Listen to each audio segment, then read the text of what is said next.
Alors, on va attendre encore une minute. Là, on arrive à 19 heures. Alors, je pense que je vais commencer. Les autres vont rentrer. Alors, bonsoir et merci à tout le monde de venir ce soir. Je m'appelle Rosalie Sarassois. Je suis la directrice de bénévolat et engagement communautaire pour l'Est du Canada. Et au nom de FRDJ, nous aimerons vous souhaiter la bienvenue à notre série éducative Parlons d'été1. Nous sommes ravis de vous présenter plus d'informations sur les dernières mises à jour de la recherche sur le DT1. Notre conférencière disposera d'environ 30 à 35 minutes pour sa discussion, puis on ouvrira la session à vos questions.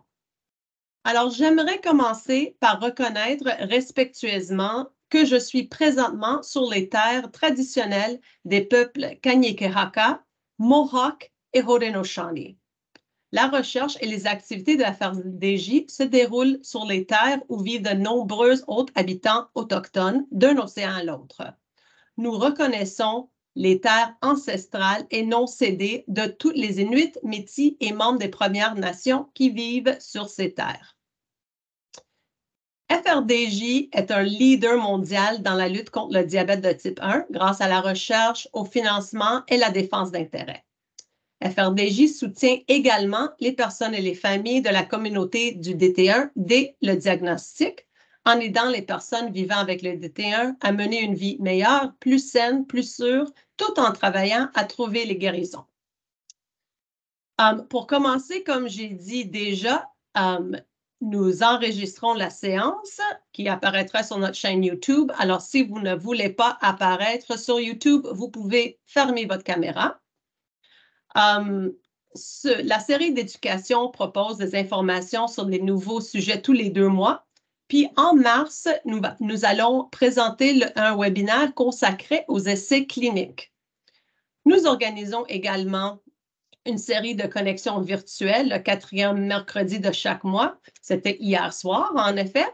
Il s'agit d'une opportunité non structurée de se connecter avec les autres sans programmation formelle. Le prochain série de discussions virtuelles aura lieu le mercredi 28 février à 19 h. Alors, juste quelques petits points techniques. Il y a un bouton pour lever la main si vous avez besoin de précision pendant la présentation. Vous pouvez lever la main, puis je vais vous appeler. Mais nous avons également une fonction de chat et nous encourageons toutes les questions à être mises dans le chat, puis on va essayer de les répondre dans le temps consacré. Et c'est ça, comme j'ai dit, cette session est enregistrée et sera publiée sur notre chaîne YouTube et partagée avec vous demain. Nous fournirons une adresse courriel de contact de FRDJ dans le chat si quelqu'un a des commentaires sur la session. Alors, nous sommes très heureux de vous parler des dernières mises à jour de la recherche sur le diabète de type 1. Permettez-moi de vous présenter notre conférencière, Dr. Anne-Marie McDonald, qui est gestionnaire nationale des programmes de recherche et des communications de FRDJ. La Dr. McDonald est une experte passionnée en médecine et bien-être, dotée d'un profond intérêt de connaissances médicales avancées en matière de réadaptation de diabète, de l'exercice et en tant que médecine et de médecine préventative. Elle défend un mode de vie actif et sain et soutient un système de santé qui favorise l'engagement des patients, leur responsabilisation et l'autogestion des maladies chroniques. Avec ça, nous commençons et bienvenue Anne-Marie. Parfait. Merci beaucoup, Rosalie. Bonsoir tout le monde.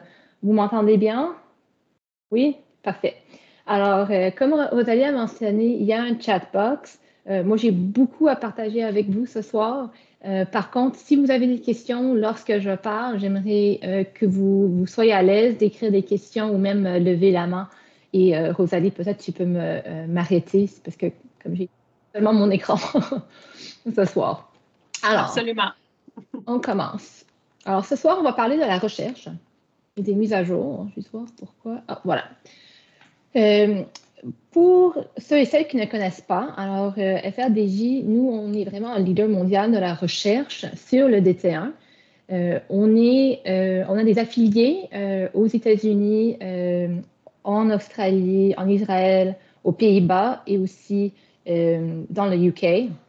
Pour nous, vraiment, notre vision, c'est d'avoir un monde sans le diabète de type 1. Comment est-ce qu'on peut avoir un monde sans le diabète de type 1? C'est vraiment d'accélérer, de soutenir les recherches qui peuvent nous aider à guérir la maladie, bien sûr, mais aussi à prévenir et à traiter le DT1 et ses complications.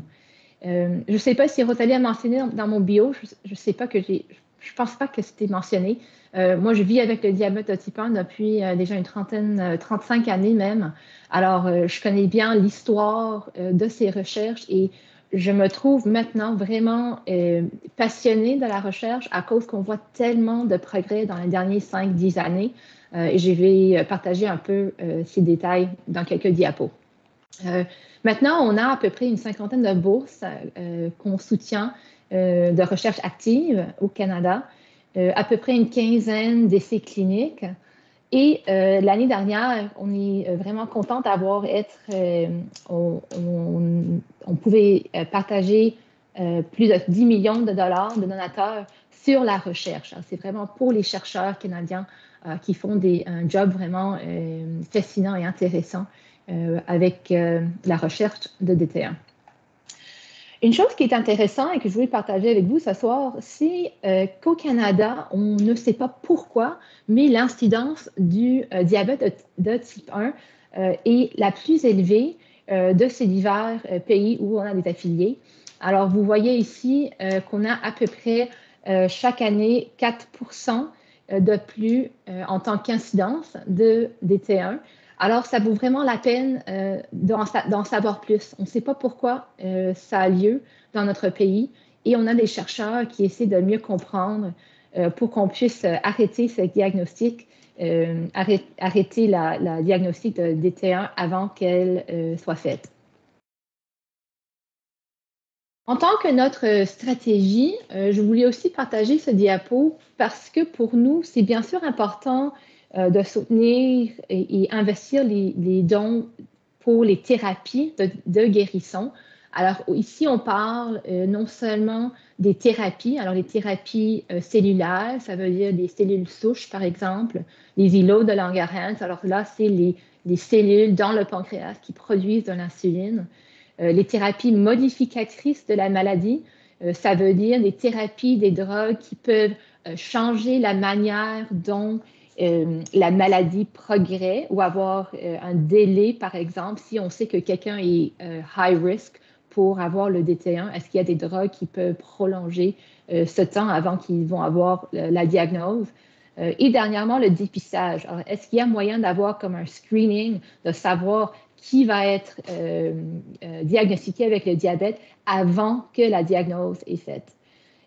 En gris à droite, vous voyez aussi qu'on soutient beaucoup de projets avec l'amélioration de vie.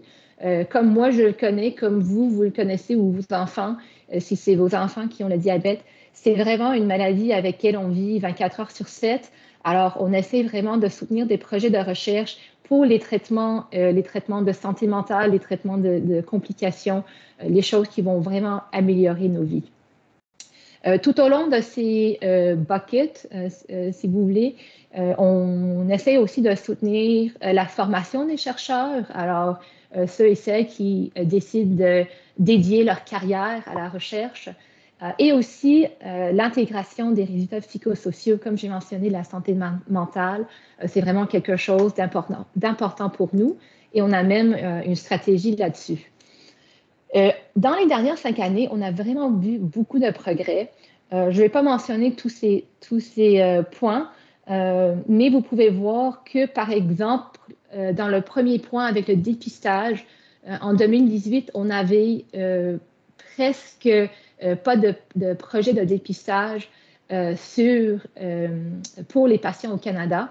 Maintenant, l'été passé, en 2023, on a un partenariat qui vient de commencer avec l'Institut de recherche de santé au Canada, où on a investi 12 millions de dollars pour avoir un projet de dépistage pour le public au Canada, pour la population générale. On a aussi vu beaucoup de progrès avec les thérapies modificatrices. Alors, encore une fois, là, c'est les drogues qui peuvent changer la manière dont les cas, les early cases vont progresser à la maladie. Est-ce qu'on peut arrêter la maladie avant qu'elle commence d'une façon? Vous avez peut-être entendu parler de la drogue Tzield ou Teplizumab aux États-Unis, qui a eu le clearance de FDA pour utiliser dans les patients, je pense que c'est au-delà de 8 ans, s'ils ont un risque élevé d'avoir le DT1. Ils peuvent prendre ce drogue et dans les études, ils ont vu à peu près 2 années de délai avant que le diabète a vraiment commencé et avant que l'insuline a été requise. On a aussi vu beaucoup de progrès avec la santé mentale. Au Canada, on n'avait pas de stratégie avec la santé mentale et maintenant, on soutient beaucoup de programmes, beaucoup de subventions dans ce domaine, ce que moi, je pense personnellement est très, très important. Et dernièrement, on essaie vraiment d'avoir la recherche sur les diapositives, sur les pompes, sur les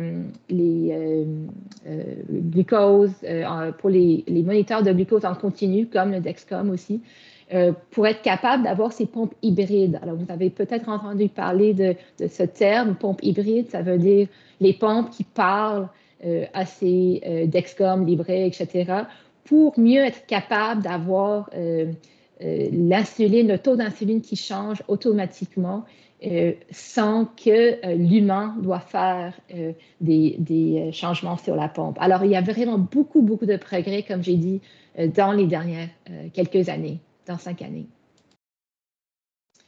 Avec le dépistage, j'ai parlé un peu là-dessus, mais ça vaut la peine de revenir pour en comprendre un peu plus. Le diabète de type 1 est diagnostiqué au stade 3. Ça veut dire qu'une fois qu'on voit les symptômes, une fois qu'on a le taux de glycémie élevé, on va avoir un diagnostic de DT1. Par contre, avant cela, on sait qu'il y a beaucoup de personnes qui ont un risque élevé d'avoir la maladie. Et c'est là qu'on peut rentrer avec ces drogues, ces thérapies modificatrices pour peut-être changer la façon dont la maladie progresse. Comment est-ce qu'on peut dépister le DT1? Alors, ça, c'est un thème nouveau pour vous. Il y a différentes façons dont on peut le faire. On peut avoir des scores de risque génétique. On peut faire une analyse de sang pour voir si les personnes ont les auto-anticorps circulant contre le DT1. Et ce que ça peut nous aider, c'est de mieux savoir, OK, est-ce que c'est quelqu'un qui a un risque élevé d'avoir, par exemple, le ACD? Alors, est-ce qu'on peut le prévenir pour qu'on puisse pas avoir l'acidose? Est-ce qu'on peut avoir un programme de dépistage où tous les enfants qui sont nés au Canada, comme on l'a avec d'autres maladies, peuvent être dépistés pour le DT1? C'est bien sûr, si vous déjà vivez avec le diabète de type 1, c'est peut-être pas le plus excitant d'avance en tant que de recherche, mais je pense que si on pourrait arrêter le diabète de type 1 avant qu'elle commence, ça serait vraiment une façon de guérir la maladie. Alors, comme j'ai mentionné l'été dernier, avec l'Institut de recherche de santé au Canada, on a commencé un programme de dépistage universel du diabète de type 1 qui s'appelle CanScreen, DT1. C'est tout nouveau, mais c'est vraiment un programme super, très collaboratrice, excusez-moi, avec une trentaine de chercheurs, de cliniciens, beaucoup d'acteurs de santé publique aussi. Ils ont à peu près 10 programmes qu'ils vont développer. Et c'est vraiment l'objectif, c'est de mieux comprendre et de savoir est-ce qu'on peut avoir un dépistage pour le public général au Canada? Si oui, de quoi ça a l'air, qui va être inclus et comment est-ce qu'on peut avoir le succès et scale au Canada. Est-ce qu'il y a des questions? Je sais que je partage beaucoup. Non? Pas dans le chat tout de suite. Pas dans le chat. Il OK, y a parfait. personne qui a levé la main jusqu'à date. OK, parfait. Pour les thérapies... Attends, maintenant, il y a un dans le chat. OK, Alors, quelqu'un demande ici, Hector demande, lorsqu'un patient est caractérisé comme étant à haut risque de DT1, y a-t-il déjà développé d'anticorps ou c'est là, c'est détectable, mais asymptomatique? Oui, alors, on peut avoir les auto-anticorps et être soit dans le premier stade, si vous vous souvenez, avec les stades 1, 2 et 3. Stade 3, c'est vraiment quand on a déjà la maladie. Alors, ça veut dire qu'on a besoin d'insuline, on a les symptômes, on a la glycémie élevée. Par contre, on peut avoir seulement un des anticorps, auto-anticorps, et ne pas développer la maladie. Si on a les deux anticorps, auto-anticorps, et on a la glycémie élevée, c'est probablement qu'on va avoir la maladie. Par contre, on peut avoir les deux avec une glycémie normale et pas nécessairement développer la maladie. Alors, c'est vraiment seulement si vous avez les deux auto-anticorps et la glycémie élevée où on va voir la progression de diabète type 1. Par contre, si avec le dépistage, si on peut savoir qui a le risque élevé, on peut, pour nous, c'est vraiment important d'arrêter de prévenir l'acidose. C'est normalement avec l'acidose, avec les taux de glycémie très, très élevés, où on voit les cas d'urgence à l'hôpital. Le corps est vraiment très, très malade quand on a l'acidose. Alors, c'est vraiment de prévenir cette acidose qu'on essaye d'avoir ce dépistage. Est-ce que ça répond à votre question? Je pense que oui. Ou s'il y a une autre question, M. Filion, vous avez la main levée. Il faut, attends, il faut vous mettre votre microphone. C'est fait. Voilà. Bonsoir. Est-ce qu'on va avoir accès au texte qu'on voit là, se dérouler pendant la... Oui. Merci. Oui, on va le mettre sur YouTube, Rosalie, je pense. Et est-ce qu'on partage les diapos aussi en courriel? Ça dépend de vous si vous êtes à l'aise de le faire. De moi? Oui, pas de problème. Je partage beaucoup, alors oui. Oui, on va le mettre sur PDF pour le partager plus. Oui. Parfait. Parfait, merci. OK. Alors, en tant que les thérapies modificatrices, alors tout récemment, en décembre, il y avait un essai clinique qui s'appelle Bandit en Australie.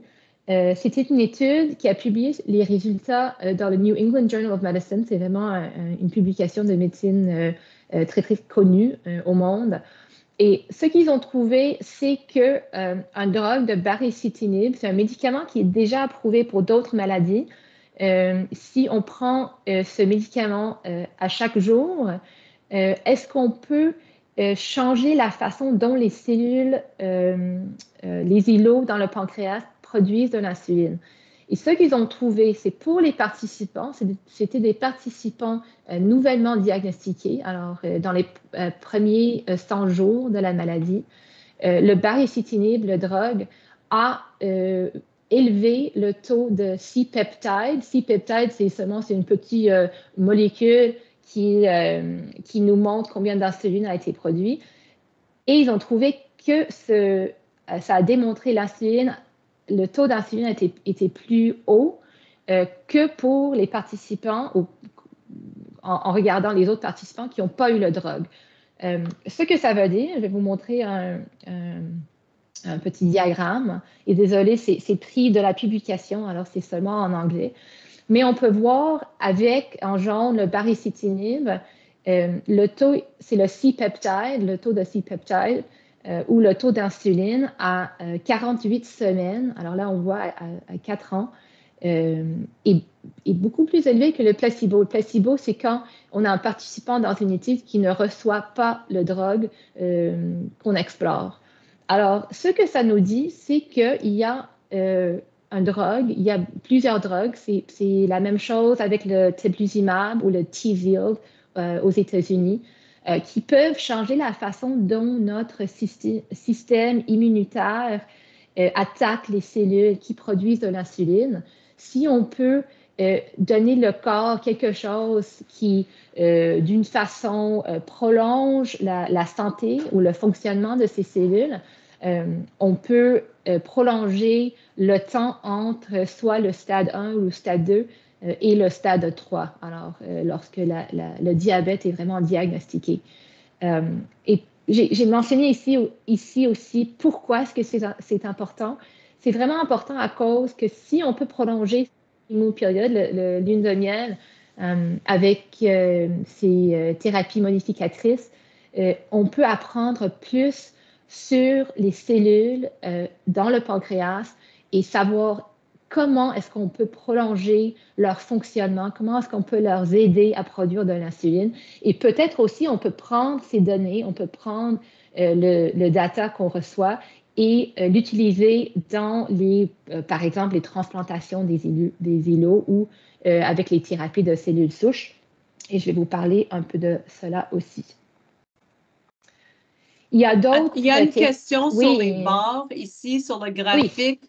Que représentent les barres d'erreur ici? Alors, je pense que c'est semaine par... Oui, alors on a en bas, on voit les semaines. Alors, c'était une étude assez longue, 48 semaines. Baseline, c'est du début de l'étude. Et quand on regarde le 0 jusqu'à 1, c'est le C-peptide level. C-peptide, c'est un petit morceau d'insuline qui est produit, qu'on peut mesurer lorsque l'insuline est produite. C'est comme un little afterpiece qui tombe et on peut le mesurer et ça nous dit qu'il y a de l'insuline qui est produite.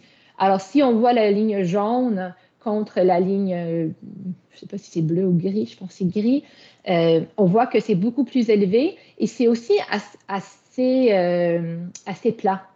Alors, on n'a pas un taux qui descend rapidement. Oui, et aussi les participants avec le baricitinib étaient-ils sous pompe ou à la seringue, ou est-ce qu'on le sait?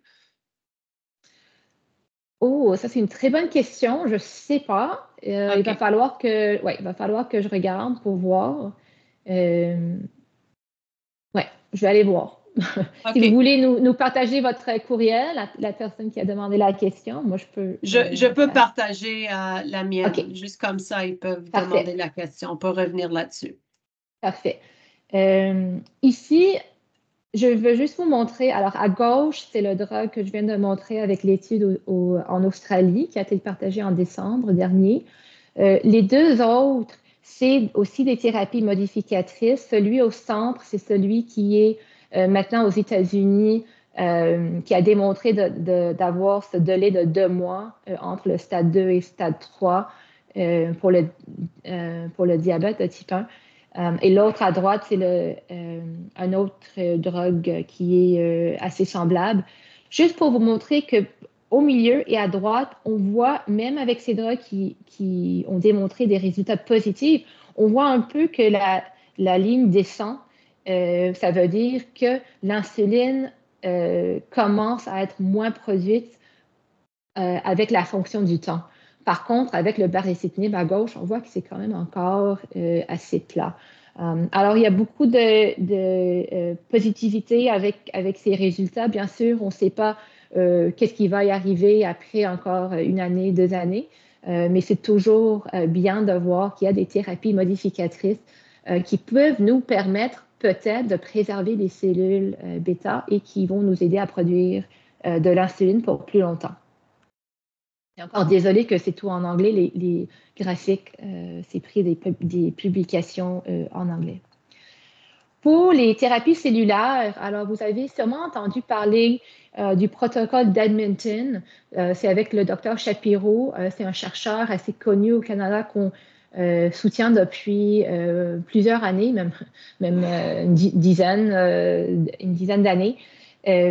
Pour nous, c'est important, bien sûr, de soutenir ces chercheurs, ces projets sur la transplantation d'îlots de Langerhans. Par contre, on sait aussi qu'il y a beaucoup de limitations. Avec la transplantation, il y a toujours le risque que notre système immunitaire va avoir un rejet de ces cellules. Il faut donner des drogues d'immunosuppression, alors dire à notre système immunitaire de ne pas travailler trop fort, ce qui veut dire qu'on peut avoir aussi d'autres maladies, qu'on peut tomber malade souvent. Alors, il y a des pros et cons avec cette thérapie.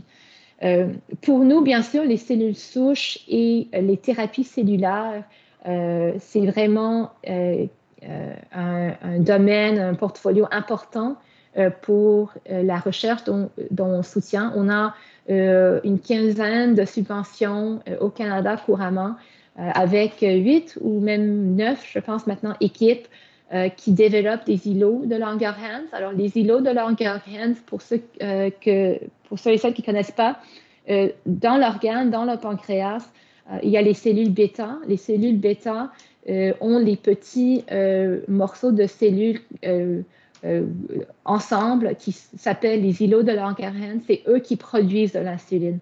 Alors, quand les chercheurs essaient d'avoir des cellules qui produisent de l'insuline, ils travaillent vraiment non seulement avec le pancréas, avec la transplantation du pancréas, mais vraiment avec ces cellules qui sont dédiées à produire de l'insuline. Il y a 2 compagnies avec lesquelles on travaille, qu'on soutient leur thérapie cellulaire. Il y a ViaCyte et Vertex. ViaCyte, c'est des produits qui sont dérivés de cellules souches. Il faut avoir, comme j'ai mentionné, les drogues d'immunosuppression avec l'implante. Ils ont partagé les résultats récemment, je pense en octobre dernièrement, 2023. Et ils ont vu que les participants qui ont eu cette transplantation de ce petit produit produisaient de l'insuline à 6 mois. On n'a pas encore les résultats de 12 mois. Mais par contre, on voyait qu'il y avait beaucoup de cellules qui ne produisaient pas l'insuline. Alors, seulement 5% de cellules sont devenues productrices d'insuline et on ne sait pas pourquoi. Il y a un film que vous avez peut-être entendu parler, vous avez vu, qui s'appelle The Human Trial. Et c'est je pense que c'était en 2022, je pense que ça a été partagé avec tout le monde. C'est vraiment intéressant et ça part des essais cliniques et ça part des cellules souches et comment est-ce qu'on peut développer une thérapie qui produit de l'insuline, mais qui n'est aussi pas, comme j'ai mentionné, rejetée par notre système immunitaire. Alors, beaucoup de promesses ici, mais aussi beaucoup de questions. L'autre compagnie, c'est Vertex. Vertex, c'est une compagnie basée aux États-Unis et un de leurs portfolios, c'est le DT1, le diabète, bien sûr, de type 1. Ils ont 2 produits. Le premier, c'est aussi une thérapie cellulaire, des îlots qui produisent de l'insuline, dont l'immunosuppression, les drogues d'immunosuppression sont requises. Ils ont eu 14 patients qui ont été traités par ce produit et ils ont vu que tout le monde, tous les 14 patients ont bien montré une grève de ces cellules. Alors, ils ont accepté ces cellules et ils ont produit de l'insuline endogène. Et en fait, ils ne nécessitaient pas l'insuline exogène. Alors, c'est vraiment des résultats très, très positifs. Mais bien sûr, comme j'ai mentionné, il faut encore prendre ces drogues d'immunosuppression. Cette thérapie a vraiment un bon profil de sécurité. Par contre, on vient d'apprendre il y a quelques semaines qu'il y avait 2 patients qui ont décédé. Les décès ne sont pas liés au produit. Ils font maintenant, Vertex font un review de toutes les informations qu'ils ont, toutes les données. Et dès qu'on va en savoir plus, on va être capable de le partager. Cela dit, je pense que quand on parle de ces thérapies de cellules souches et de ces résultats très positifs, le fait qu'ils n'ont pas requis de l'insuline, même s'il fallait encore prendre les immunosuppressions, les drogues d'immunosuppression, c'est vraiment des données prometteuses. Leur deuxième produit ne requiert pas l'immunosuppression et cela, c'est fait avec un produit qui peut pas tromper notre système immunitaire, mais qui active pas le système immunitaire de la même façon.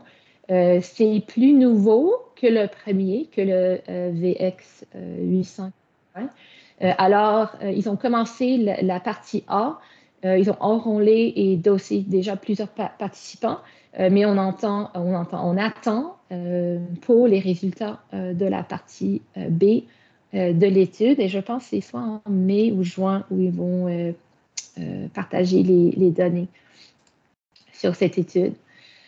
Autre mise à jour, comme j'ai dit, je vais partager ce diapo avec vous. Juste pour vous montrer. Petite question. Oui. Attends, je vais te demander une petite question.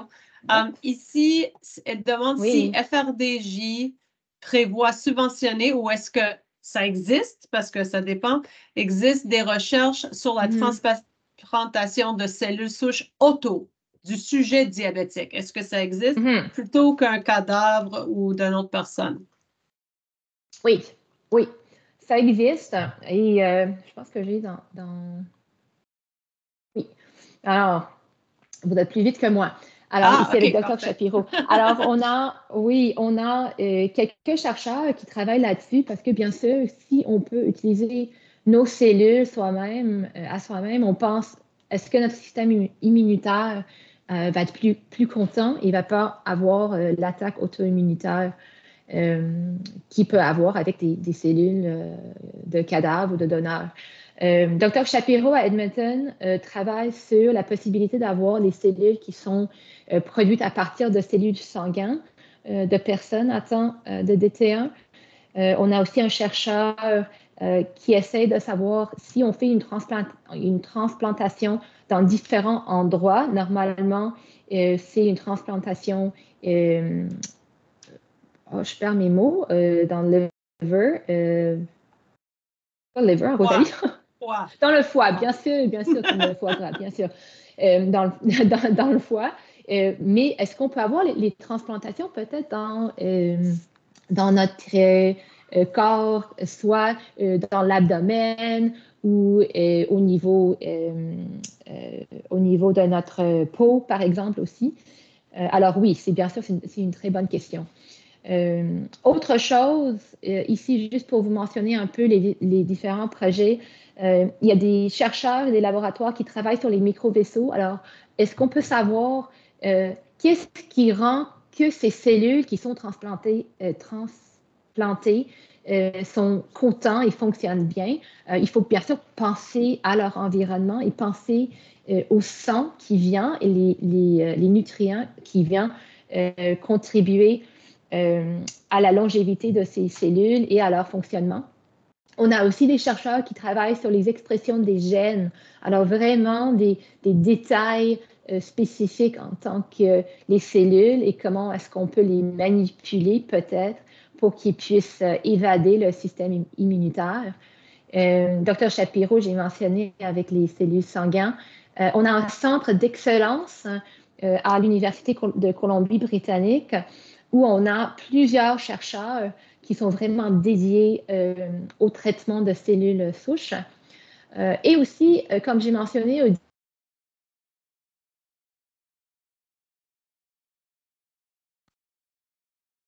on a perdu... Ah, OK, tu as été... Vous avez perdu mon écran? Ça va. Non, ça va. Vous voyez maintenant? On voit l'écran. OK, parfait. J'ai vu des visages. Bonjour à tout le monde pour 2 secondes. On soutient aussi beaucoup de chercheurs qui sont soit au début de leur carrière, qui rentrent dans le domaine de DT1 en tant que chercheur. Et c'est quelque chose pour nous qui est vraiment important pour être sûr qu'on soutient pas seulement les chercheurs qui sont well established dans leur carrière, mais pour les nouveaux aussi. OK. Pour la médecine de précision, je ne sais pas si vous avez entendu, l'année dernière, on avait des nouveaux subventions sur la médecine de précision. C'est des subventions avec l'IRSC, encore une fois, alors avec l'Institut de recherche de santé au Canada. Et si vous n'avez pas entendu parler de ce terme, la médecine de précision, c'est vraiment l'idée de trouver un bon traitement à la bonne personne au bon moment. Alors, c'est vraiment d'être vraiment spécifique, non seulement pour la maladie, mais aussi pour la personne. Et le plus qu'on peut comprendre sur la pathologie du diabète de type 1, le plus qu'on peut comprendre sur la personne, bien sûr, on sait que moi, comparé à vous ou à vos enfants qui vivent avec le diabète de type 1, on va avoir différents gènes, on va vivre dans différents environnements, on va manger différentes choses. Est-ce que ça peut nous aider à vraiment formuler de meilleurs traitements et thérapies, non seulement de traitement de jour à jour, mais aussi de guérison? Alors, ces subventions, l'année passée, sont basées un peu partout au Canada. On a un chercheur à Toronto qui essaie de mieux comprendre comment l'intelligence artificielle aux données sur le diabète clinique peut nous aider à améliorer notre traitement. On a des chercheurs à Vancouver, alors à l'Université de Colombie-Britannique, qui essaient de savoir plus sur l'autonomisation de jeunes diabétiques. Alors, on sait souvent des différents traitements qui peuvent être requis, par exemple, dépendant de la diversité des patients, des individus qui vivent avec le diabète. Est-ce que le sexe biologique peut aussi nous aider à mieux formuler des stratégies pour protéger les cellules bêta? Alors, vraiment des questions intéressantes. Et dernièrement, est-ce qu'il y a des différences en tant que cellules bêta leader versus cellules bêta étudiants, par exemple? Est-ce qu'on peut faire quelque chose pour que ces leaders guident le reste des cellules et leur aident à mieux produire de l'insuline? Alors, beaucoup de questions et comme j'ai mentionné, ces subventions viennent de commencer l'année passée et sûrement dans quelques, je disais, 6 mois ou même 12 mois, on va avoir des données là-dessus. Alors, j'ai encore quelques diapos, mais j'ai presque fini parce que je vois qu'il est déjà 7h35. En tant qu'essai clinique, alors, tous les recherches dont j'ai partagé avec vous déjà ce soir vont jamais rentrer dans le clinique sans des essais cliniques. Il faut prendre ces données, il faut essayer de savoir si on peut avoir des vraies données avec des personnes qui vivent avec le diabète. Et pour nous, les essais cliniques ne sont pas réservés seulement aux médicaments expérimentaux. Souvent, on entend essais cliniques et on pense oh là là, c'est vraiment des choses compliquées avec des injections et je ne sais pas quoi. Mais pour nous, ça comporte tout. Alors, on a les essais cliniques d'exercice, des essais cliniques de soins virtuels, de santé mentale, des essais sur les pompes à insuline, sur les glucomètres, les essais de médicaments, bien sûr, de cellules souches aussi. Il faut avoir des participants qui veulent nous aider avec ces études importantes. Et on partage avec vous un lien ici à droite. On vient juste de partager il y a 3 semaines, de publier sur notre site web un outil sur les essais cliniques. Si vous voulez en savoir plus sur les essais cliniques qui ont lieu maintenant au Canada, vous pouvez vous enregistrer et avoir, faire des recherches, faire des searches en tant que critères. Et aussi, vous pouvez faire rentrer, je pense, votre courriel pour savoir quand il y a des nouveaux essais cliniques qui peut-être vous intéressent ou intéresseraient vos enfants ou vos membres de famille. Alors, on voit qu'il y a un search tool à droite. On a beaucoup d'informations. Je viens juste de voir que j'ai mis celui en anglais, alors je suis désolée. Mais c'est bilingue, c'est en anglais et en français. Il y a aussi un peu d'informations. Il y a des vidéos pour mieux comprendre c'est quoi des essais cliniques et comment est-ce qu'on peut s'engager avec ces cliniques, avec ces études, par contre. Pardon. Alors, quelle est la suite? J'ai beaucoup partagé avec vous ce soir, assez rapidement. Alors, merci pour votre patience. On va avoir encore un peu de temps pour des questions, hein, c'est super. Quelle est la suite? Alors, comme j'ai dit, pour moi, je pense que les dernières années ont été vraiment des années très, très prometteuses en tant que données, en tant nombre de publications, de résultats vraiment positifs. Et quand je compare ce qu'on a vu dans les dernières années comparé à, disons, une dizaine, une vingtaine d'années, moi, j'étais diagnostiquée dans les années 80, il y a vraiment beaucoup d'espoir dans non seulement la communauté de DT1, la communauté des gens qui vivent avec la maladie, mais il y a aussi beaucoup d'espoir et beaucoup de collaboration avec les chercheurs. Et on sait qu'avec la recherche, il n'y a rien qui se passe toute seule. Ce n'est pas seulement un laboratoire qui va avoir un traitement fabuleux et des exemples de guérison. Je pense que c'est en travaillant ensemble. Comme vous avez vu avec le dépistage, c'est une trentaine de cliniciens, de chercheurs qui travaillent fort là-dessus pour mieux comprendre comment est-ce qu'on peut arrêter la maladie avant qu'elle commence. Et la même chose avec les thérapies de cellules souches. On a beaucoup de chercheurs au Canada, mais aussi beaucoup de partenaires, beaucoup de compagnies aux États-Unis qui travaillent là-dessus pour savoir est-ce que c'est peut-être une manière dont on peut guérir cette maladie. Alors, je pense que je vais vous laisser ici.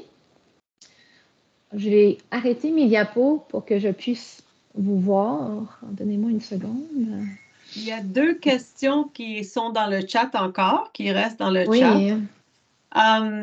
Le premier qui était là, est-ce qu'il y a des stratégies de traitement qui se développent avec l'approche avec RNA Messenger? Avec RNA Messenger. Alors, oui, alors, d'une façon, il y a avec je ne sais pas si je l'ai déjà ouvert, non, avec les études qui essaient de voir est-ce qu'on peut changer la génétique, est-ce que ça nous aide avec le RNA Messenger pour produire des protéines qui peuvent aider les cellules souches à mieux produire de l'insuline? C'est pas maintenant... Oh, je vois une question, laisse-moi juste ça. Ça va, je m'occupe. Vas-y, continue. Oui, alors j'essaie de penser s'il y a des chercheurs maintenant au Canada qui travaillent là-dessus. Je sais qu'ils essaient de voir s'il y a moyen de produire des protéines avec le mRNA pour avoir un environnement qui est plus acquis à produire de l'insuline, mais je vais falloir faire un peu de recherche là-dessus.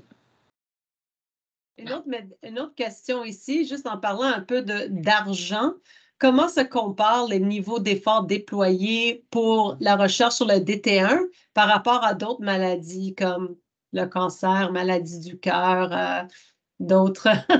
Est-ce qu'on est en tant que combien d'argent disons, comparé, j'imagine que c'est un diabète. peu difficile, ça dépend aussi, c'est international. Alors, c'est difficile de savoir aussi qu'est-ce que se produit partout dans le monde parce que c'est très collaboratif, juste pour dire. Oui.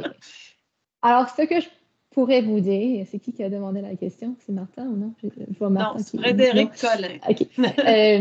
Ce que je pourrais vous dire, c'est que la communauté DT1 est extrêmement passionnée et la communauté de DT1, en tant que les familles, mais aussi les chercheurs,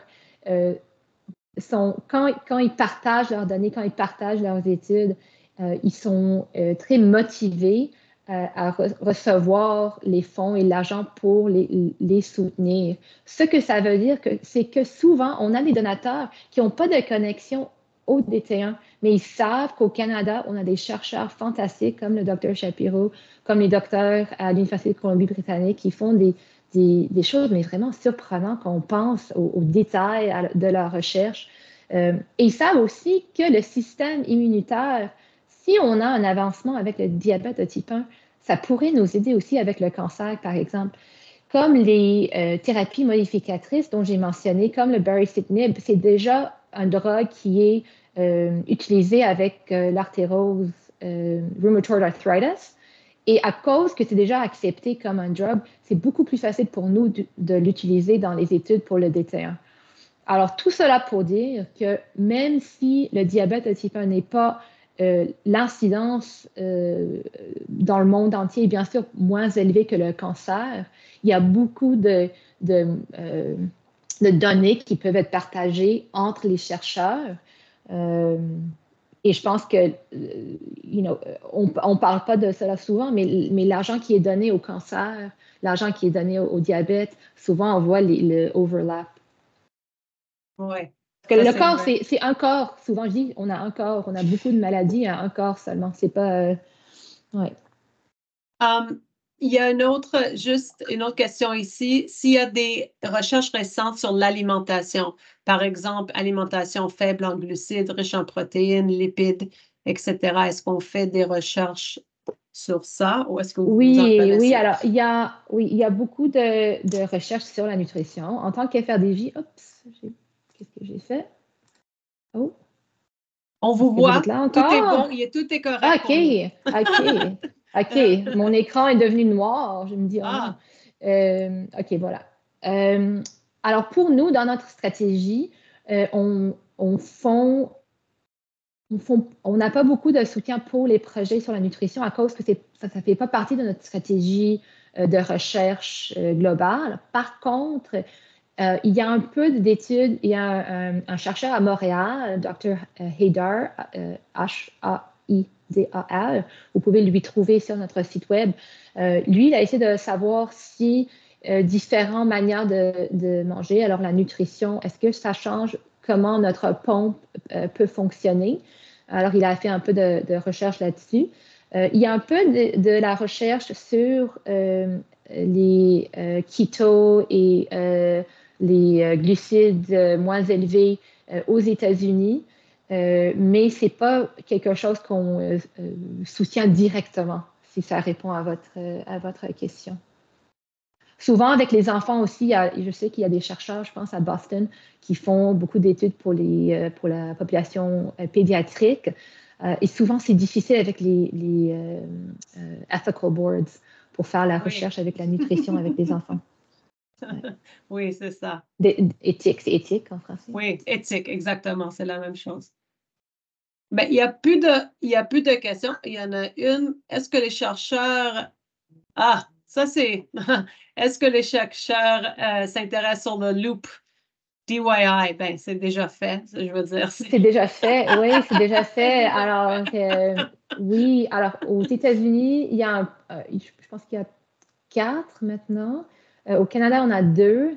Il y a Tandem et Medtronic. Et Loop, pour ceux qui ne connaissent pas, c'est l'idée qu'on a une pompe à insuline et on a aussi un glucomètre comme de système en continu, comme le Dexcom ou le Libre.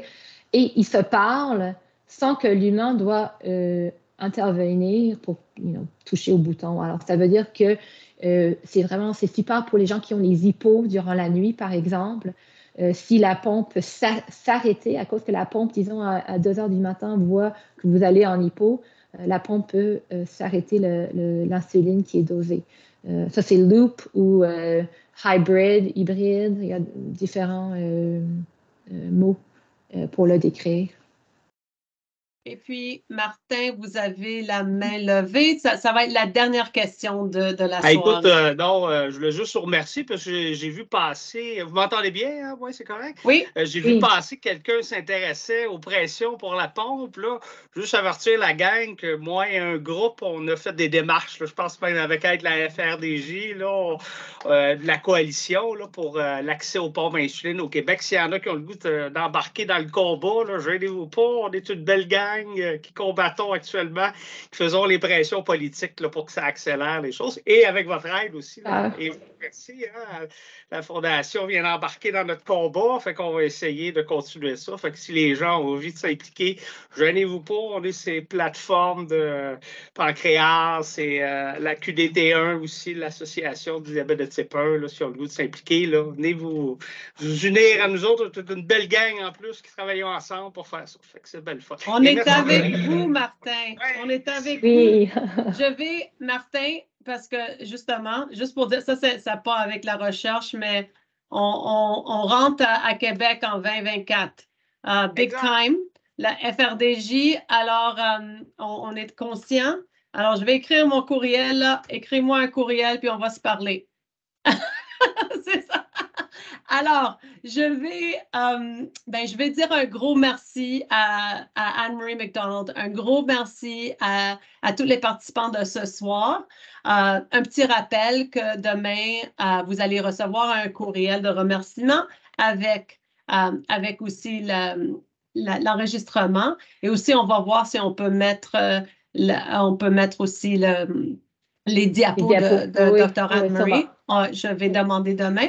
Nous espérons que vous avez trouvé la conférence informative et engageante.